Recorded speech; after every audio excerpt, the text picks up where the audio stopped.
বাংলাদেশের ক্রিকেট শেষ। ओहो একেবারে কবর খোঁড়া হলো বাংলাদেশের ক্রিকেটের। अबे नहीं বিরাট ক্ষতি, কত ক্ষতি টাকার বিরাট অঙ্কে। ক্ষতি। বাংলাদেশ এ নাই। বিশ্বকাপে খেলবে না জানিয়েছিল, আইসিসি কে জানায়নি। আইসিসি কে না জানিয়ে আগে সাংবাদিক সম্মেলন করেছিলেন। কে করেছিলেন? আসিফ। अस्सलाम वालेकुम दोस्तों, मैं हूं एहसान खान और आप देख रहे हैं यूट्यूब चैनल एहसान रिएक्शन विद एहसान। दोस्तों, हिंदुस्तानी वेस्ट बंगाल का जो मीडिया है वो कह रहा है कि देखें, बांग्लादेश सबक सिखाने चला था बीसीसीआई आईसीसी को, लेकिन अपना ही इन्होंने 350 करोड़ से भी ज्यादा का जो नुकसान है वो कर लिया है। और किस तरह से जो बांग्लादेश है इंडियन विरोधी होकर अपना नुकसान किया है।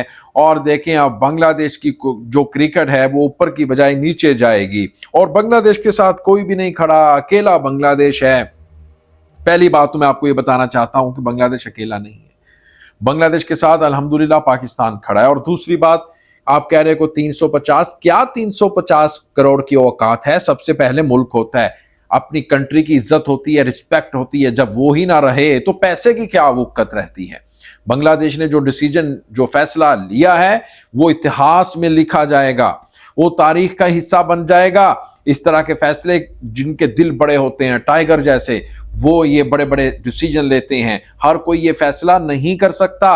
लिहाजा ये, अगर आप ये कह रहे हो कि बांग्लादेश के गले में पड़ेगा, नहीं, ये आईसीसी के गले में पड़ेगा। ये बीसीसीआई पूरी दुनिया में बदनाम हो चुका है कि किस तरह से आईसीसी को कंट्रोल करता है, लेकिन बांग्लादेश ने सरफखर से उसका बुलंद हुआ है। सारी दुनिया तारीफ कर रही है इस डिसीजन को लेकर के।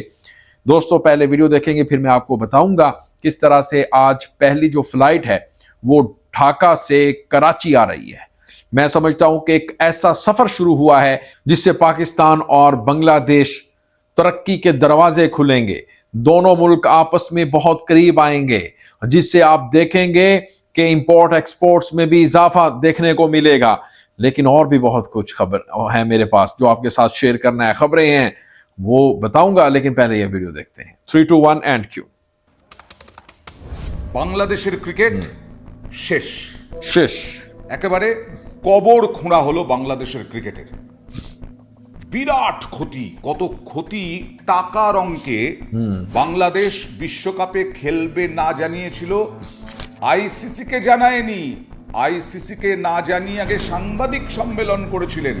কে করেছিলেন? আসিফ নজরুল, যিনি আইসিসির কাছে গ্রহণযোগ্যই নয়। আইসিসির কাছে চিঠি না দিয়ে আগে খেলা বা খেলবেন কি খেলবে না না জানানোর আগেই সাংবাদিক সম্মেলন, আর তাতেই আইসিসি ক্ষুব্ধ। আমরা এখনো আশা করব, আমরা মনে করি আমরা আইসিসি থেকে সুবিচার পাই নাই। আমরা এখনো আশা করব আইসিসি সুবিচার করবে। আমাদের যে বিশ্বকাপ খেলার যে অধিকার, যেটা শ্রীলঙ্কাতে আমাদের খেলার সুযোগ রয়েছে, এরকম বহু নজির পৃথিবীতে আছে যে অন্য একটা ভেন্যুতে সিকিউরিটি রিস্কের কারণে খেলা হচ্ছে। আমাদের এখানে জেনুইন সিকিউরিটি রিস্ক আছে। আমরা এখনো আশা ছাড়ি নাই।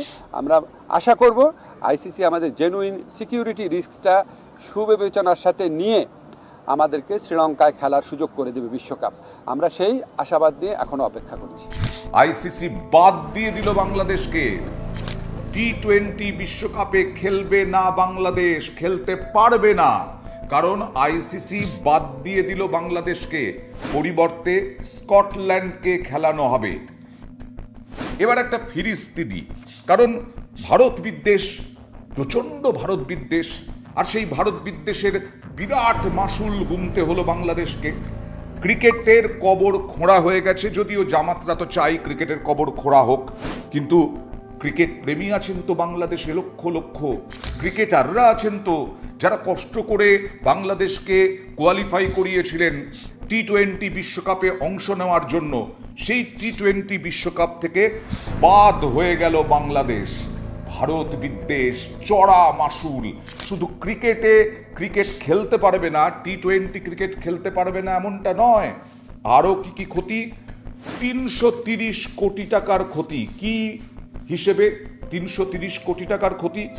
আইসিসির বার্ষিক যে রাজস্ব, সেই রাজস্বের হিসেবে প্রায় 330 কোটি 21 লক্ষ টাকা আয়ের সুযোগ ছিল বাংলাদেশের, সেই সুযোগ হারালো।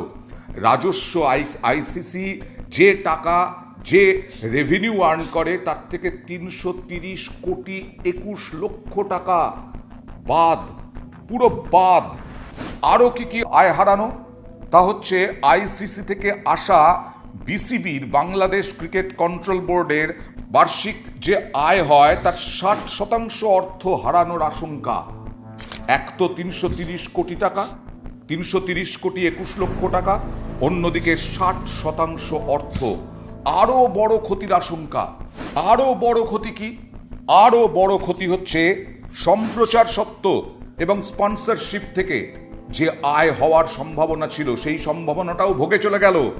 এবং বিজ্ঞাপন সংস্থাগুলোর 100 কোটি টাকা, 330 কোটি, তারপরে 60% অর্থ যা রাজস্ব থেকে আইসিসি রাজস্ব থেকে পাওয়ার কথা ছিল, এবং তারপরে আরও বড় ক্ষতি সম্প্রচার সত্ত্ব এবং তার সঙ্গে স্পন্সরশিপ, সেই স্পন্সরশিপ থেকে 100 कोटी টাকার উপরে লোকসান হওয়া। तो दोस्तों आपने ये वीडियो देखी है किस तरह से जो वेस्ट बंगाल का मीडिया है वो इसके ऊपर बात कर रहा है कि देखें जो बांग्लादेश है वो तनहा हो चुका है, बांग्लादेश को करोड़ों का नुकसान हो चुका है, अब बांग्लादेश की क्रिकेट को ब्रेक लग जाएगी। ये इस तरह की बातें करते हुए नजर आ रहे हैं, लेकिन इन अंधभक्तों को ये नहीं पता कि भाई आपका जो ये वर्ल्ड कप है वो कंट्रोवर्शियल हो चुका है। और किस तरह से अब एक और बड़ी खबर ये भी आ रही है कि निपा वायरस बड़ी तेजी के साथ हिंदुस्तान में वायरल हो रहा है। ये जो वायरस है और बहुत ज्यादा जो केसेस हैं वो रिपोर्ट आए रोज हो रहे हैं, तो मेरे ख्याल में ये भी हिंदुस्तान के लिए बड़ी खतरे की घंटी है।